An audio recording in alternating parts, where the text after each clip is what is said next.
I've only made it up to the first 6 letters of my Steam library. And by Steam standards, I have a fairly small library as is, with only 500 games. And of course, I'm a man of my word. And so we're here to check out letters G through H.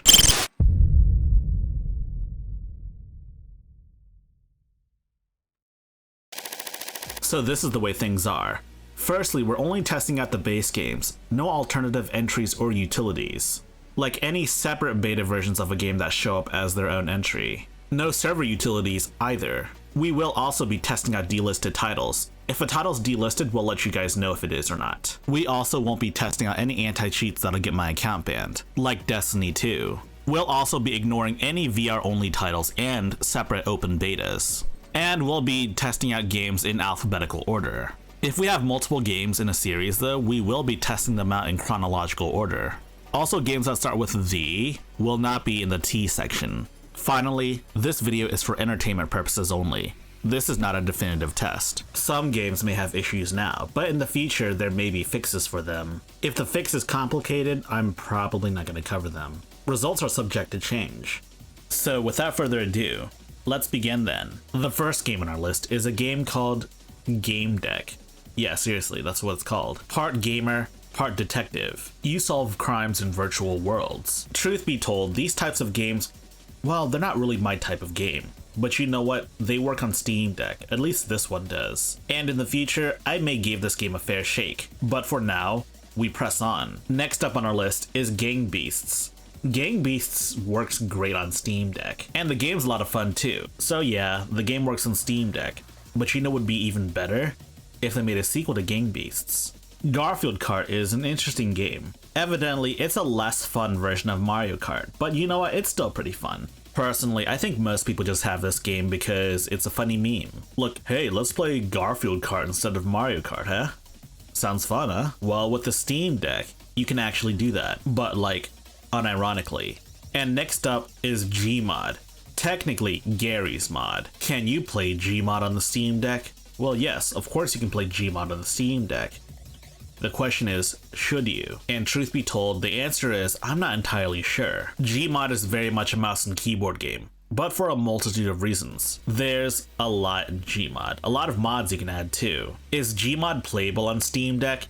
Yes, but you'll definitely want to learn Steam input, you know, so you can create your own perfect control scheme. Before we move on to the next game, let's talk about Proton GE. As of the making of this video, Gears of War 5 only works with Proton GE, and the latest one as well. The latest being Proton GE 7-41. And remember folks, always use Proton GE as a last resort. Always try the game out in regular Proton first. And in the case of Gears of War 5, technically Gears 5, the anti-cheat doesn't work. And in this case, Proton GE serves to bypass the anti-cheat, but you can't play online. Well, Gears of War 5 runs pretty decently. Not gonna lie, I think the Coalition's treated Gears of War a lot better than 343's treated Halo, you know? And look at that, Dave Bautista finally got his dream role of playing Marcus Phoenix. Now let's talk about Ghost 1.0. I'm sure some of you have seen this viral post on r/gaming, but if you haven't, this is what happens when you try to be a smartass. That's right, the game will just force close itself. So remember kiddos,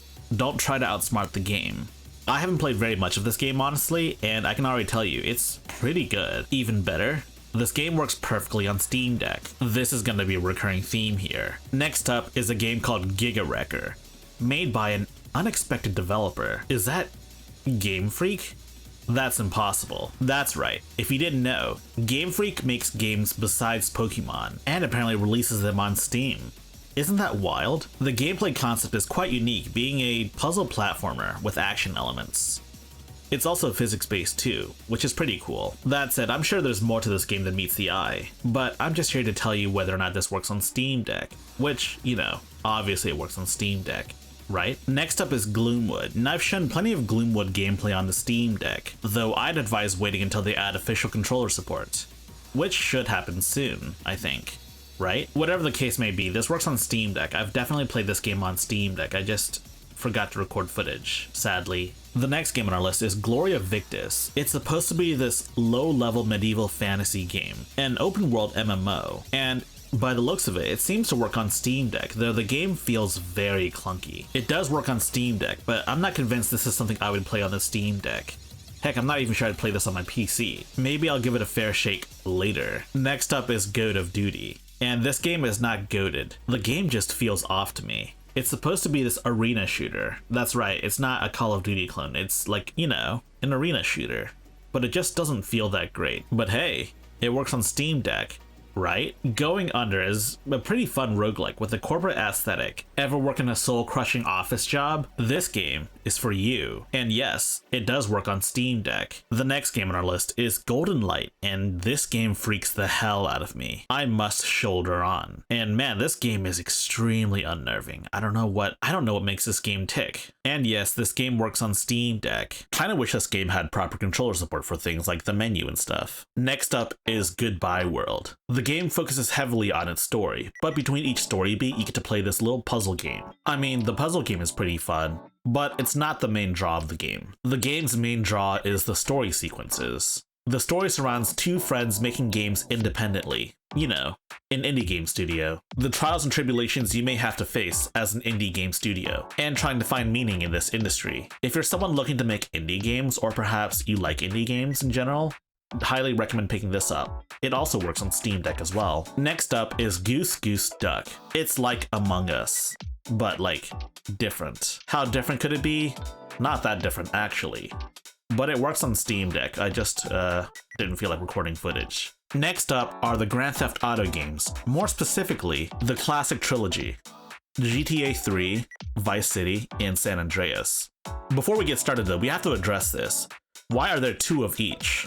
Well, I'll tell you why. One is the game itself, and the other is a Mac OS version. Why is this here? Why does it have to be this way? Why can't it just be condensed into one, you know, game entry? I own plenty of games that also have Mac versions as well, but none of the Mac versions of those games show up as separate games in my Steam library. It doesn't really matter though, because GTA 3 out of the box doesn't work. It's just a black screen.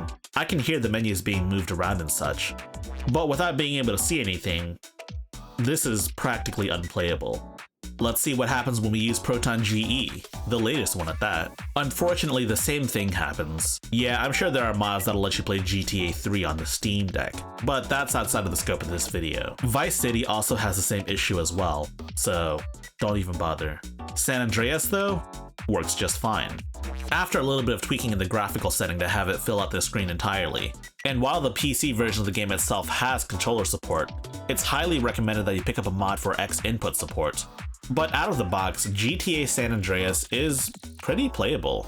This game is called Gravity Wars. I don't know where I got this game. I'm pretty sure I got this for free somewhere, but I don't know where because I would never pay for a game like this. Not to say that the game is bad or anything, but it's not my shtick. It works on Steam Deck though, so that's all that really matters. Now Grim Dawn is more my type of game. It's a Diablo-like. Does it work on Steam Deck? Heck yeah, it works on Steam Deck. Out of the box though, the UI is a bit too big, so you can make it smaller in the options setting. Highly recommended, by the way. It runs on Steam Deck, and it might even be the perfect type of game to play on your Steam Deck. Next up is Guilty Gear Accent Core Plus R. Unfortunately, this is the only Guilty Gear I own on PC, as everything else is on PlayStation because that's where all the players are. But given the added rollback to all of these games, including Xrd, I might pick it up on PC later on. I'm really not accustomed to playing Guilty Gear on a controller scheme, especially playing as May as well. But I think I still got this. I really should have picked up Strive and Xrd, but you know what? It's a bit late for that. I'll pick it up later, I think. Yo, if they bring Order Soul back, I'll buy Strive right now. Just saying. Also, I'm playing on Wi-Fi. Don't play on Wi-Fi. Now to address the elephant in the room. Does it work on Steam Deck? Yes, of course it works on Steam Deck.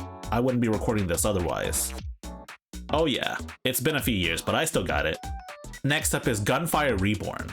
It's a first-person shooter roguelike. Does it work on Steam Deck? Yeah, it works on Steam Deck. The game's actually pretty fun as well. I haven't tried it out yet, but I had it in my library. On first impressions, it seems pretty difficult, but that's probably because I haven't really played the game all that much, and I need to play more of it to really get the feel of the game, you know? All in all, it's a pretty fun roguelike. It's not Enter the Gungeon, but this is pretty fun. Next up is Gunmetal Arcadia Zero. It's a side-scrolling retro-style platformer. It's okay. It works on Steam Deck though. It's got a lot of filters as well. It really gives you that look of like, oh, I'm playing this on a CRT. Like, look at the edges of the screen. It's reflecting the light off of it as if it was a real TV, you know? Wonder if they have anything like that for RetroArch. This is Gunvolt Chronicles Luminous Avengers X. Immediately, the thing that pisses me off about this game the most isn't the difficulty of the game, but this button configurator that pops up every time I want to play the game. Like, I'm not going to assign any of the controls to be anything else, so why even bother with this? And secondly, why do this every time I try to launch the game? Like, come on, man. Furthermore, this is the only game that's presented any sort of issues with using my DualShock 4, so yeah, there's that as well. These games are a lot of fun though, definitely give them a shot, especially if you like action games. Now let's talk about Luminous Avengers X2. The second game didn't have a controller issue, so I could use my DualShock 4 freely. They're both pretty good games. To be honest though, I've yet to beat the second game on hard mode, so I really should do that. Next up is Guns: The Second Duel. Guns 1 is not on Steam. And honestly, Guns 1 I'm pretty sure is rife with hackers these days. But how about Guns 2? Does that work? Well, I can't even play the campaign, so I'm gonna say it doesn't work. And wow, that's that. That's every game that starts with the letter G. Now let's move on to the next letter. H.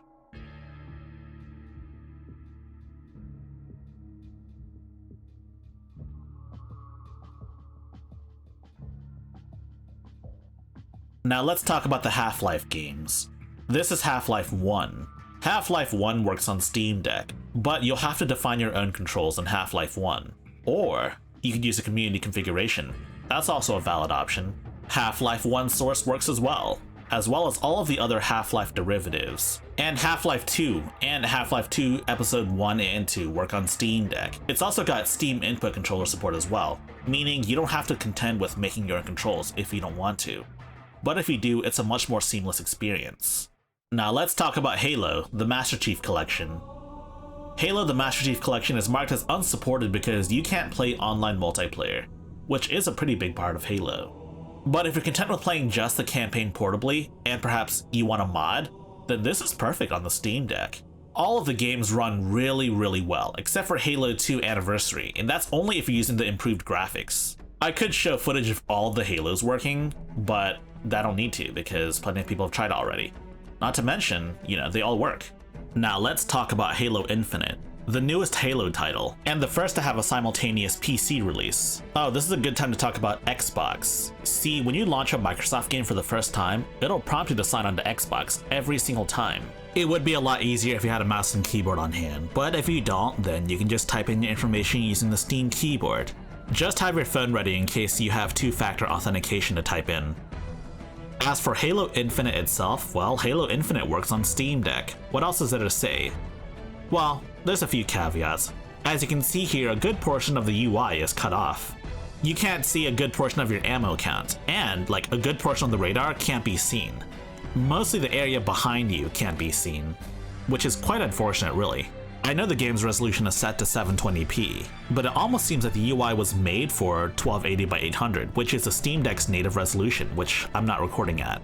Also, I'm not entirely sure if this was a one-off thing, but it crashed in round 2 of Oddball.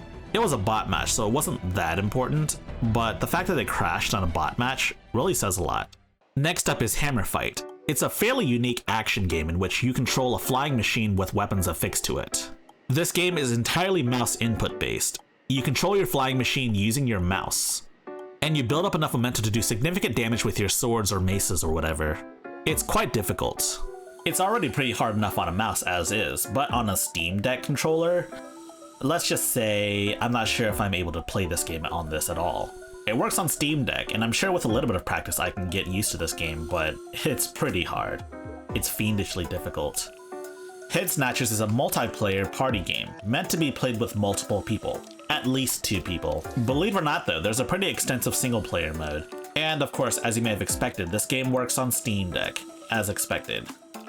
What's there not to love about this game? Next up is a game called Hell Yeah. That said, this game is not without issues. Out of the box, the intro sequence has garbled audio.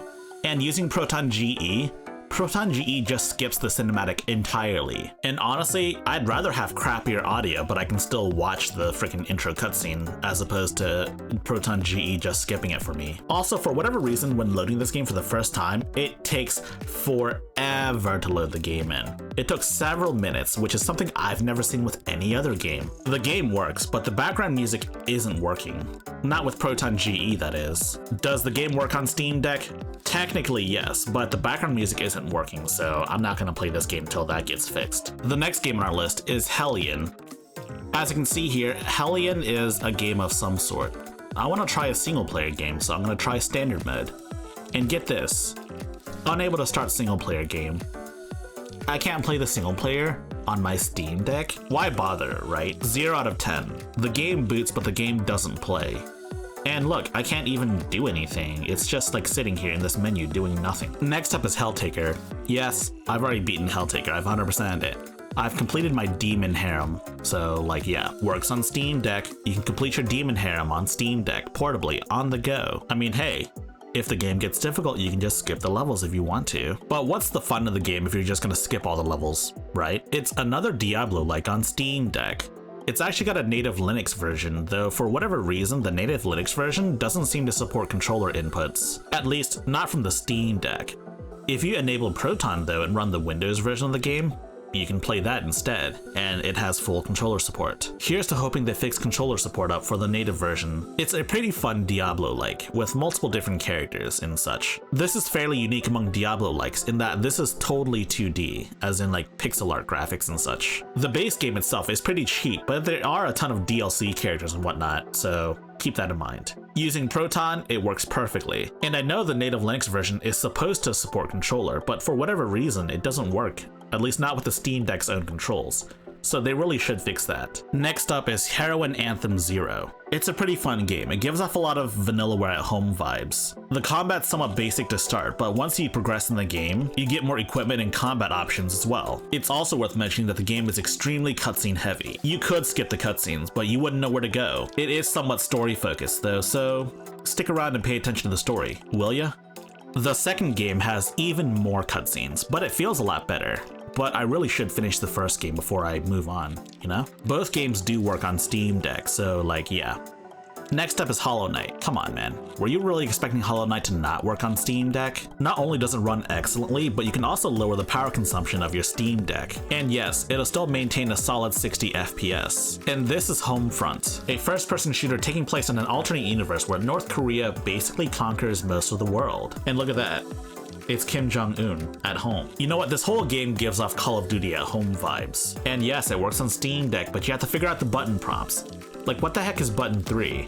If you guessed button 3 was X, you'd be correct. And it's not like an old PC game. This was released in 2011. By then, most competent PC developers figured out how to implement good controller support for their games. The games, it's whatever. And this is How I Met Your Mother. Wait, no, sorry, it's How Buddy's Parents Met. You wanna know what kind of game this is? This is a jigsaw puzzle game. Does it work on Steam Deck? Of course it works on Steam Deck. But you're out of your mind if you think I'm gonna solve a jigsaw puzzle on my Steam Deck. Wait, is that? Oh shit. What the hell do I do here? Alright, I gotta make a quick rule about adults only games. They will be tested, but because this is YouTube, you're not gonna see any of the good stuff. I mean, any of the bad stuff. So Honey Pop obviously works on Steam Deck, without a shadow of a doubt. In fact, it may be better if you use the touchscreen instead. I think that's it for now. Let's get out there and talk to some broads. Or we could just chill here and play video games. I said, let's go talk to some broads. God damn, let me play some fucking video games. And of course, let's not forget Hyper Light Drifter. Still a great game and holds up really well to this day. I've got no complaints about the game. And would you look at that? They updated the front cover, but I really wish they updated the rest of the art assets. It's missing a logo and it's missing the hero in the back. You know, the background of this page right here. You can't tell me this looks good. I know Heart Machine listened to me when I talked about the front cover. And now if they're watching this video again, or you know, maybe I'll just tweet at them. Anyways, the point is that they should update these art assets. Add a logo and a hero back here. Not just Heart Machine, but any dev. There's a lot of excitement today. We played a lot of video games. We've came across quite a few games that don't work properly or don't have anti-cheat set up to work properly. And even more games that just are dead. Furthermore, not all games have proper controller support. Like, yeah, they support controllers, but it's the crappy D input style controls where it tells you to use button 3 or whatever. A lot of goodies here, but there's also a lot of games that I know for a fact that I'll probably never touch again. A lot of surprises here and there. I'm surprised GTA 3 and Vice City don't work out of the box. Yeah, there are probably mods to fix them, but like, yeah, doesn't work out of the box. Not even with Proton GE. And of course, there were some crazy surprises in my Steam library that I totally forgot about. And of course, there's the occasional shovelware title that I just don't know how it got into my library. I definitely would not have bought it with my own money, at least. Stay tuned for the next few parts. I think that's it for now. Let's get out there and talk to some broads. If you like this video, you should check out the rest of my channel. And if you like the rest of my channel, you should like, subscribe, and click on the bell icon. When you click on the bell icon, you're ensuring that you'll be one of the first to watch my new video when it releases. And for more high-tech lowlife, check out our Discord server. Links always in the description.